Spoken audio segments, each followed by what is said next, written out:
That beautiful leather bag you're eyeing, the one with the €2,600 price tag and the Made in Italy label, it cost €53 to make. And that's not even the worst part. I spent months investigating the leather goods industry, and what I found will completely change how you look at every bag in your closet. We're talking about sweatshops in Tuscany, cardboard skeletons hidden inside luxury bags, and a chemical smell conspiracy that's literally designed to hack your brain. By the end of this video, you'll know exactly which 80% of leather bags are complete ripoffs, and more importantly, how to spot the 20% that aren't. The global leather goods market is worth hundreds of billions of dollars, and handbags are one of its most profitable segments. But here's the thing most people don't know. There's a massive gap between what you're paying for and what you're actually getting. I'm talking about bags that cost less than your monthly coffee budget to produce, being sold for the price of a used car. I'm talking about luxury materials that are basically plastic and cardboard. And I'm talking about a label, just 2 words, that's been weaponized to justify insane markups while hiding exploitative labor conditions. So let's tear down the curtain and expose exactly how this industry has been playing you. Let's start with the bombshell that broke in 2024. Italian prosecutors raided luxury manufacturing facilities and discovered something that shook the entire fashion world. Major brands, we're talking Dior, Armani, and Loro Piana, were placed under judicial administration. The reason? Their supply chains were built on a foundation of exploitation and deception. Here's what investigators found. Dior was paying Chinese-owned subcontractors just €53 to manufacture handbags, not the materials, the entire assembly process. Those same bags then hit boutiques with price tags of €2,600. That's a markup of nearly 5,000%. Armani? They were paying €93 for bags that retailed at €1,800. Loro Piana was assembling €3,000 jackets for €118. But the cost wasn't just financial. Workers in these factories, many of them undocumented migrants, were living and sleeping on the factory floor, working 90-hour weeks for as little as €4 per hour. Safety devices on machines were deliberately removed to speed up production. These weren't just violations of labor laws. Prosecutors found links to organized crime using these workshops to launder money. And here's the legal loophole that makes it all possible: the last substantial transformation rule. Under EU law, a product's origin is determined by where its final significant manufacturing step occurs. So here's what happens. Cheap leather gets tanned in China, panels get cut in Vietnam, linings come from Bangladesh. All these pieces, these kits, get shipped to Italy, where a worker spends 10 minutes stitching them together and attaching the logo. Because that final assembly happened on Italian soil, the bag legally qualifies as Made in Italy. You're not paying for Italian craftsmanship. You're paying for a geographic loophole and a prestigious label. The epicenter of this system is Prato, a province in Tuscany where Chinese nationals own 82% of garment and leather firms. It's a shadow economy operating in plain sight, producing luxury goods under conditions that would shock most consumers. When you buy a bag with that Made in Italy stamp, you might be funding a system built on exploitation, not the artisan workshop you're imagining. Now, let's talk about the label that's fooling millions of people every single day: genuine leather. When you see those words stamped on a bag, you probably think it's reassuring, like the brand is promising you it's real, high-quality leather. But here's the truth. In the leather industry, genuine leather doesn't mean premium. It means you're getting the lowest grade they can legally call leather. Here's how it works. A cowhide is 6 to 10 millimeters thick, too thick to use as one piece, so tanneries split it into layers. The top layer, with its tight, durable fiber structure, becomes full grain or top grain leather. This is the good stuff. But what's left underneath? The bottom layers, called split leather, are weak, porous, and fuzzy. They have no natural surface. They're basically suede all the way through, with a loose fiber structure that makes them far less durable. So what do manufacturers do with this leftover material? They coat it in thick layers of polyurethane or acrylic, basically plastic paint. Then they use heated rollers to emboss a fake grain pattern on top, making it look like premium leather. This is genuine leather. It's the lowest tier of real leather, heavily processed and artificially finished. And here's the kicker: because the surface is just a plastic coating, it doesn't breathe like real leather. It can't develop a patina. It won't age beautifully. Instead, it does something else. It peels. Within 1 to 5 years, that plastic coating starts to crack and flake off, especially on high-stress areas like handles and corners. You've probably seen this, that sad, peeling belt or wallet that looked great when you bought it, but turned into garbage after a year. And it gets worse. Some brands use genuine leather labels on bonded leather products, which is even lower quality. Bonded leather is made by shredding leather scraps into a pulp, mixing it with 80 to 90% polyurethane binders, and pressing it onto a paper backing. It contains as little as 10 to 20% actual leather fiber. It's basically the particle board of leather, and it's designed to fail. The terms genuine leather isn't protecting you. It's a marketing trick that survived decades of industry lobbying. In the 1990s, when the FTC tried to crack down on misleading leather labels, industry groups fought hard to keep using vague terminology. They won, and now you're stuck with a label that sounds premium, but actually signals the bottom of the barrel. Want to know what's really inside that stiff, structured designer bag you paid thousands for? Cardboard. Literal cardboard. I'm serious. When leather restoration experts cut open luxury bags to repair them, here's what they find: layers of Salpa, Texan, and Bontex. Fancy names for reconstituted leather board, wood pulp sheets, and paper products. See, soft leather can't hold a rigid architectural shape on its own. So to make bags stand up perfectly on store shelves, manufacturers hide stiffeners between the outer leather and the lining. The problem is, they're not using thick, premium leather for structure. They're using engineered paper. Salpa is essentially leather dust and waste shavings mixed with synthetic elastomers and pressed into rigid sheets. Texan and Bontex are polypropylene-coated cellulose boards, literally paper with a plastic coating.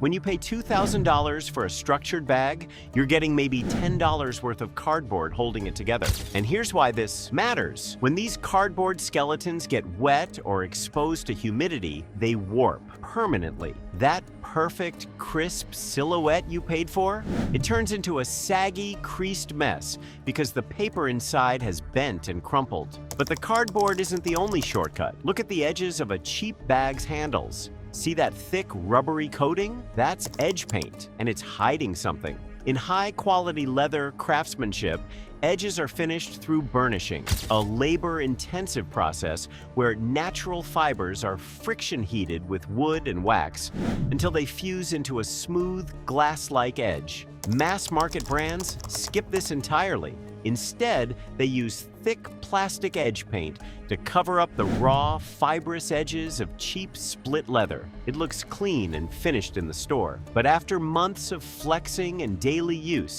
that paint inevitably cracks and peels off in long, ugly strips. Here's something that's gonna blow your mind. That rich, luxurious, new leather smell you love, it's completely fake. When you walk into a high-end boutique and smell that intoxicating leather aroma, you're not smelling leather. You're smelling isobutyl quinoline, a synthetic chemical created in a laboratory. Real, traditional leather was tanned using vegetable tannins from tree bark and natural oils. That process took months and created that authentic, earthy leather scent. But 80 to 90% of modern leather is chrome tanned using harsh chromium salts. It's faster and cheaper, but it has one major problem. It smells terrible. So, the industry created a solution: synthetic fragrance molecules. It's a chemical compound that smells intensely leathery and earthy, exactly like the vegetable tanned leather of old cowboy saddles and Vintage briefcases. Tanneries spray this synthetic scent directly onto hides during the final washing and fat-liquoring stages, literally embedding it into the leather. But it doesn't stop at the factory.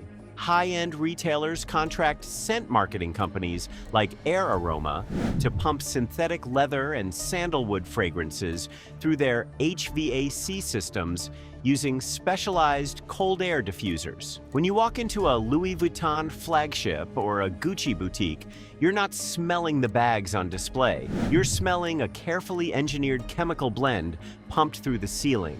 It's psychological manipulation. Your brain associates that smell with quality, heritage, and craftsmanship. Synthetic fragrances are used to mask the smell of cheap polyurethane coatings on split leather. That luxury smell is literally covering up the plastic. Here's something that should genuinely concern you: the toxic chemical reaction happening inside cargo ships carrying your bags. Chrome tanning uses chromium 3 salts, generally considered safe. But under extreme heat and low humidity, conditions inside unventilated shipping containers, something dangerous happens. Chromium 3 oxidizes into chromium 6, a highly toxic carcinogen. Shipping containers can reach 80 degrees Celsius. 176 degrees Fahrenheit. A bag that tested safe at the factory can arrive contaminated with toxic chemicals. Direct contact with chromium 6 leather, watch straps, belts, bag handles can cause severe dermatitis, rashes, and blistering. And it's not just consumers at risk. Tannery workers in India and Bangladesh have morbidity rates twice as high as control groups. Communities near tanneries report black sludge in rivers, foul smells, and recurring health issues. The chrome-tanned hide in your designer bag may have a human cost that's completely invisible to you. Let's break down exactly where your money goes when you buy a $3,000 luxury bag. Materials and direct labor, the actual leather, hardware, and assembly, that's 10 to 15% of the retail price. We're talking $300 to $450. So where does the other $2,550 to $2,700 go? Marketing, advertising, and celebrity ambassadorships. 20 to 30%, that's $600 to $900. Retail markups and prime real estate overhead, 30 to 40%, another $900 to $1,200. The remaining 25 to 40%, pure brand prestige, artificial scarcity, and shareholder profit. That's $750 to $1,200 going straight to the conglomerate's bottom line. Here's proof this is all about the logo, not the craftsmanship. There's a town in Spain called Ubrique, where many luxury brands manufacture their bags. The same workshops, using the same equipment and the same artisans, produce bags for multiple brands. A Loewe bag made in Ubrique retails for $3,000. A Polene bag made in the adjacent workbench by the same craftsman retails for $400. The $2,600 difference? That's what you're paying for the logo. And luxury brands are getting greedier. Chanel and Hermes implement 6 to 8% price hikes every year, not because material costs are rising, but because they can.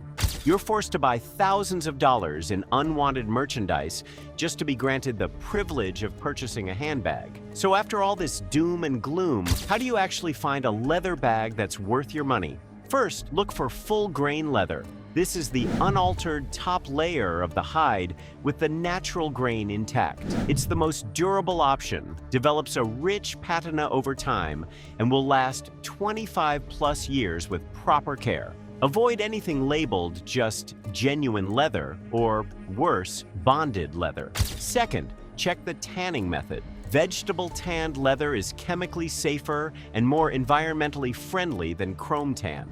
Third, examine the hardware. Pick up the bag. Does the hardware feel heavy and solid or light and hollow? Solid brass has a satisfying heft. Cheap zinc alloy, called Zamac, feels thin and toy-like. Fourth, look at the edges. Are they smooth and burnished or covered in thick plastic paint? Burnished edges are a sign of quality craftsmanship. Fifth, price structure matters. Direct-to-consumer brands that manufacture in the same facilities as luxury houses but skip the retail overhead can offer similar quality for a fraction of the price. And finally, do your research. Look for brands that are transparent about their supply chain. Look, I'm not saying you should never buy a luxury bag, but you should know exactly what you're paying for. When you buy that Dior bag for 2,600 euros, you're not paying for 2,600 euros worth of materials and craftsmanship. You're paying 53 euros for the bag and 2,547 euros for the logo, the marketing, and the artificial scarcity. When you see genuine leather, you're not getting a promise of quality. You're getting the industry's lowest acceptable tier, heavily processed and designed to fail within a few years. When you smell that intoxicating leather aroma in a boutique, you're not experiencing authentic craftsmanship. You're being psychologically manipulated by synthetic chemicals pumped through the air conditioning. The global leather goods industry has spent decades perfecting information asymmetry, creating a massive gap between what you think you're buying and what you're actually getting. They exploit legal loopholes, use misleading terminology, hide structural shortcuts, and mark up products 20 times or more. 80% of leather bags on the market are ripoffs because they're built on this foundation of deception. But here's the good news. Now you know what full-grain leather actually is. You know that made in Italy doesn't guarantee Italian craftsmanship. You know what to look for in hardware and edge finishing. You have the knowledge to make informed decisions. Vote with your wallet. Support brands that are transparent about materials, labor, and pricing. Demand better. If this video changed how you look at leather bags, hit that like button and subscribe for more deep dives into industries that don't want you to know the truth. And drop a comment. Have you ever had a genuine leather bag that started peeling after a year? I want to hear your stories. Thanks for watching, and I'll see you in the next one.